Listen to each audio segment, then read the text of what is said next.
every day you could be helping somebody.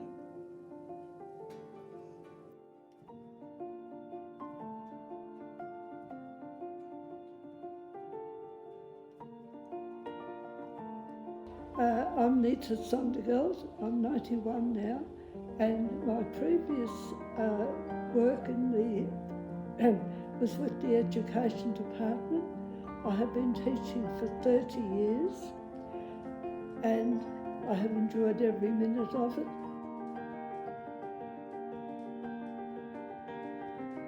When I was 5, and we lived in Bigoden, which was a small country town, and I started prep, and I had the most wonderful teacher, Miss Wilson. I think I followed her around. In those days we sat up straight to make sure that we were the good girl, and I decided at that moment I wanted to be a teacher.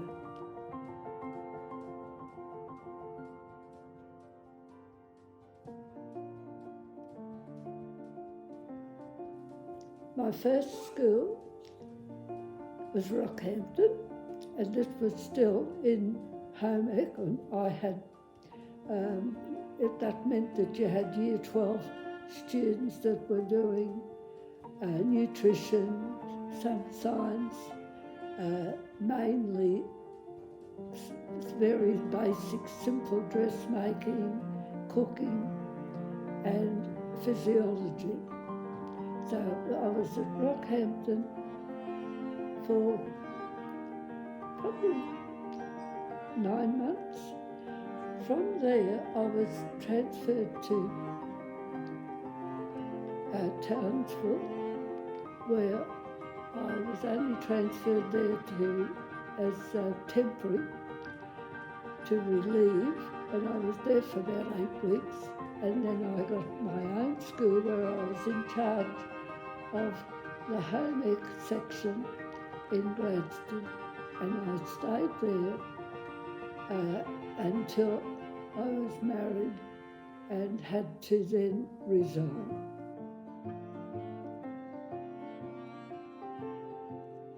It's not unfair. If we, once you were married, you were just, you really had, you could apply again, which I did, but there was no super because you were supposed to, and you were always classed as temporary. You never had any permanency. And I had one other stint in Townsville, and then once you were pregnant, 4 months and you were out.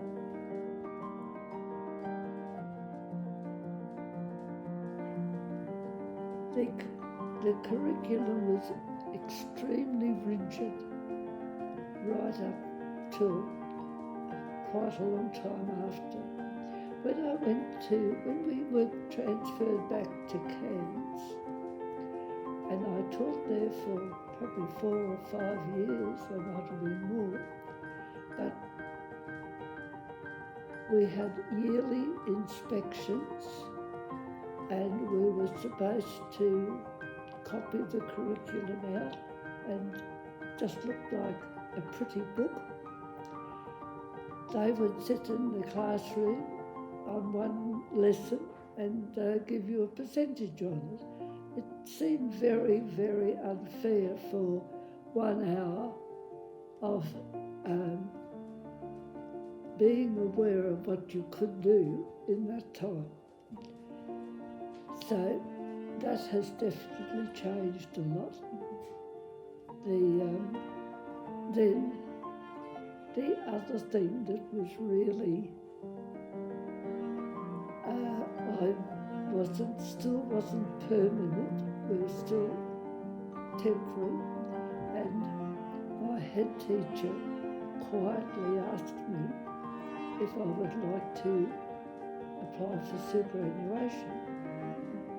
And I said, yes, please. And then later on, I said to him, are we all eligible for this, all married teachers? And he said, no, not yet. He said, only those that after the inspection received a special percentage and a good mark.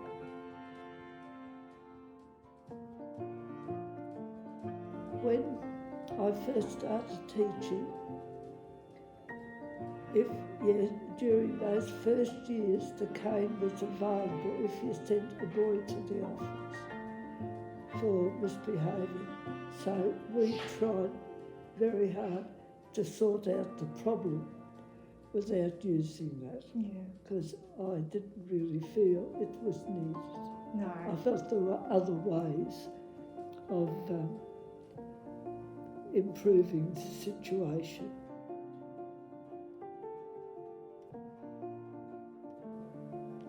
Well, I felt it was a challenge. I think it was a personal challenge more than anything else, that you set yourself. When you went into a classroom,